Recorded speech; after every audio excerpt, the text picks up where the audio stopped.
Makanya tadi pagi saya berangkat ke sini, saya justru menitipkan pertanyaan ibu saya. Banyak sekarang program kerja Capres ini menyasar ke milenial sama Gen Z. Kayaknya nggak ada yang peduli sama ibu-ibu lansia kayaknya. Nggak ada, semua nyasar ke Gen Z karena masalah suara. Itu pertama. Yang kedua, saya mau mewakili ibu-ibu lagi di hari ibu ini. Ibu Dewi Pertiwi, Ibu Naflah Muryahayanti, dan Ibu Santi Muarastuti. Ini tiga ibu yang kemarin gugatannya di MK soal kebutuhan tanaman ganja medis ditolak, Pak. Setahu saya pengambil keputusan Bapak itu kata kuncinya pertama adalah keadilan. Nah, kami pengen tahu sikap politik Bapak terhadap tanaman ganja kebutuhan untuk medis seperti apa, Pak? Terima kasih. Ya, pertama sikap politiknya adalah menghormati keputusan pengadilan. Itu nomor satu. Karena ketika negara tidak menghormati keputusan pengadilan, maka siapa lagi yang mau menghormati keputusan pengadilan? Jadi kalau itu sudah diputuskan oleh, semalam saya baru tahu ini, diputuskan oleh MA atau MMA ya?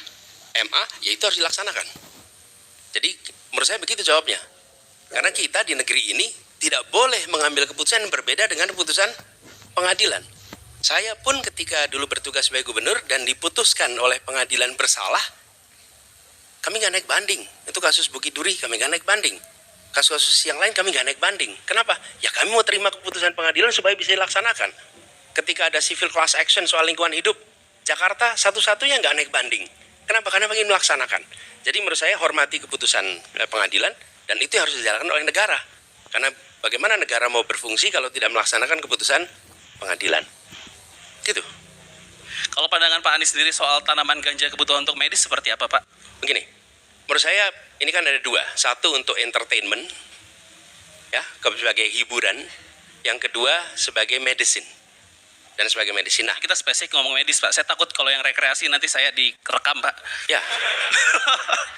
Nanti dikira pengguna juga. Iya, ya. betul, Pak, betul, Pak. Ini spesifik yang medis, Pak. Saya mewakili nggak tiga apa-apa. nama ibu-ibu tadi yang kalau di YouTube pun kita bisa lihat video kebutuhan untuk spesifik untuk anak-anaknya mereka yang memang membutuhkan terapi tanaman ganja ini, Pak. Ya, tadi kenapa saya sampaikan itu supaya audiens juga paham bahwa seringkali ketika berbicara ganja itu adalah untuk rekreasional. Padahal itu kan ada juga unsur medisin. Seperti juga ketika pakai